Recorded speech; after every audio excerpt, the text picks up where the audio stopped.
नमस्कार सर्वांना. हा माझा यूट्यूबचा पहिला मोठा व्हिडिओ आहे. काल मी एक शॉर्ट व्हिडिओ टाकला होता. तो सर्वांना भरपूर आवडला आणि लोकांनी मला खूप छान छान कमेंट केल्या. थँक्यू त्याच्यासाठी. तशी मी स्वभावाला खूप बोलकी आहे म्हणून मी टीचर आहे असं समजा. माझीही मुलं तुमची मुलं कसे भांडतात ना तसे ते पण भांडतात आणि एकमेकांवर प्रेम पण करतात.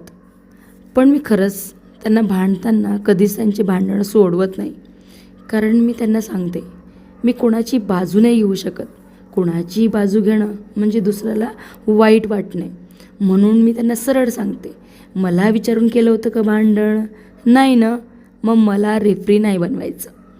त्यात तुमचं तुमचं तुम्ही सोडवा आणि मग माझ्याजवळ या. प्रेम पाहिजे असेल तर मला सांगा, जेवण पाहिजे असेल तर मला सांगा, ते मी केव्हाही करायला तयार आहे. पण तुमची भांडणं सोडवणं म्हणजे बाप रे बाप. तसं तर मला गृहिणी राहायला जास्त आवडतं. म्हणून मला घरातली कामं करायला किंवा फक्त घरात राहायला कधीच कंटाळा येत नाही. पण आपल्याला पण जगासोबत थोडं अपडेट ठेवण्यासाठी माझी मुलं थोडी मोठी झाल्यावर, म्हणजे माझी मुलगी स्कूलला जायला लागल्यावरती तिच्या स्कूलमध्ये मी जॉईन झाले. मी स्कूल पण त्यामुळे जॉईन केलं की थोडं मी अपडेट राहायचं म्हणून. त्यांच्याच वेळेनुसार मी सगळं मॅनेज करते की सकाळी मी त्यांच्यासोबत जाणार आणि संध्याकाळी म्हणजेच दुपारीच मी त्यांच्यासोबत परत येणार. मला हे कधीच मान्य नव्हतं की मी माझ्या मुलांना डे केअरमध्ये टाकणार. म्हणून मी ठरवलं की जेव्हा माझी मुलं थोडे मोठे झाले, म्हणजे स्कूलला जाण्यासारखे, स्पेशली माझं दुसरं बाळ, आणि मग मी त्याच्यानंतर स्कूलला जायला लागली. स्कूलचा टायमिंग कसा आपल्या गृहिणींना सोयीस्कर असतो की आपण मुलांसोबत जाऊ शकतो, थोडा वेळ दुसऱ्यांच्या मुलांसोबत घालवू शकतो, त्यातही आपलं मन रमतं. आणि नंतर दुपारी जसं 3 वाजेपर्यंत आम्ही येऊन जातो आणि सोबत मी पोरांना पिकअप करते आणि आम्ही तिघंजणं परत घरी येऊन जातो आणि आमच्या रोजच्या रुटीनला लागतो.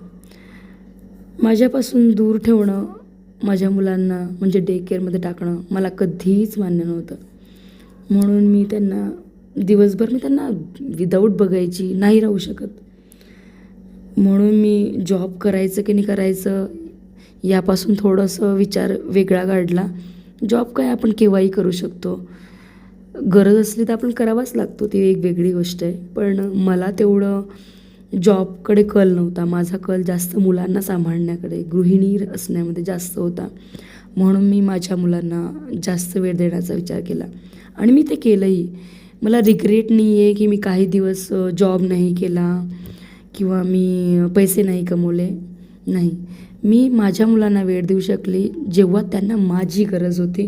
म्हणून त्या गोष्टींना विचार करून खूप आनंदी राहते, बाकीचं काही नाही. आणि मी सकाळी पण पटकन सकाळचं आवरते आणि मुलांना मस्त की तिचं हेअर कोमिंग वगैरे करून छान स्कूलला पाठवते हॅपीली. आणि परत आम्ही भेटणार दुपारी, कारण सकाळी मी गेल्यावरती तर माझ्या स्कूलच्या मुलांवरती बिझी होऊन जाते आणि माझे मुलं त्यांच्या मॅमसोबत बिझी होऊन जातात शिक्षणासाठी. दुपारी मी माझ्या स्कूलच्या मुलांसोबत जेवण करते आणि माझी मुलं त्यांच्या टीचरसोबत जेवण करतात. चांगली फिलिंग आहे ही पण. मग काय, आम्ही येतो 3 वाजता, माझ्या मुलांना मी पिकअप करते आणि मग मी पण घरी येते आणि मग आम्ही छान आमच्या रुटीनला लागतो संध्याकाळच्या, जी आमची संध्याकाळचं रुटीन आहे. माझी मुलगी किती पण तिला फोर्स करा किंवा किती पण तिला लाडानं सांगा, प्रेमानं सांगा, तरी पण तिचा टिफिन थोडा तरी रिटर्न येतो म्हणजे येतो. का कुणास ठाऊक, तिला माझ्या हाताने खाऊ घालायची सवय असेल कदाचित. ती स्कूलमध्ये खाऊन घेते, तिला थोडाफार टिफिन दिला तर, पण थोडंफार ती वाचवून घेते आणि मला आल्यावरती सांगते, मम्मी मला खाऊ घाल. मग मी तिला सांगते, लवकर पटकन तुझे स्कूलचे ड्रेस वगैरे चेंज कर, मग मी तुला खाऊ घालते. तिला ती सवयच पडून गेली कदाचित मी तिला वाईट सवय दिली असेल, म्हणून मग मी तिला खाऊ घालायला घेते. जेवढं पण तिचं थोडंफार उरलेलं असतं मी सांगते तिला, मी तुला दुसरं काहीतरी गरम बनवून देते, पण ती ते न करता म्हणते की नाही मम्मी मला तेच खाऊ घाल, ते तू सकाळी बनवलं होतं, छान बनवलं होतं. नंतर मी माझ्या मुलाला पण डायनिंग टेबलवरती मी पण बसते, कारण माझं पण स्कूलचं थोडं करेक्शन असतं तर मी ते पण करायला घेते. माझ्या मुलाला थोडं स्टडीला लावते आणि माझी मुलगी सेपरेट बसायला म्हणते. एकांत हवा असतो तिला, म्हणून मी ती एकांतात स्टडी करते. आणि माझं काही नाही, जे संध्याकाळचं कामं असतात पटकन आपलं आवरून घ्यायचं. कपड्यांच्या घड्या घाला, काही घाला. कारण जसं मी तुम्हाला सांगितलं की मला गृहिणी राहायला खूप आवडतं. पण मी काही कारणास्तव स्कूल जॉईन केली आहे, जेणेकरून मीही अपडेट राहावी म्हणून.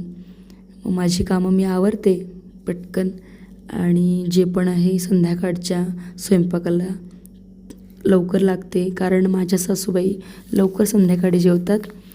मग त्यांचं जेवण झालं की माझेही मिस्टर घरी येतात आणि मग आम्ही 4 जणं जेवण करतो.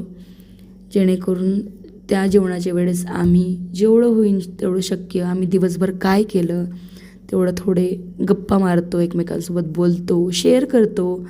काही गोष्टी असतात त्या गोष्टी आम्ही शेअर केल्यावरती आमचं पण मन थोडंसं हलकं होतं. आम्हाला खूप छान वाटतं ते शेअर करताना, मुलांचं ऐकून घेताना.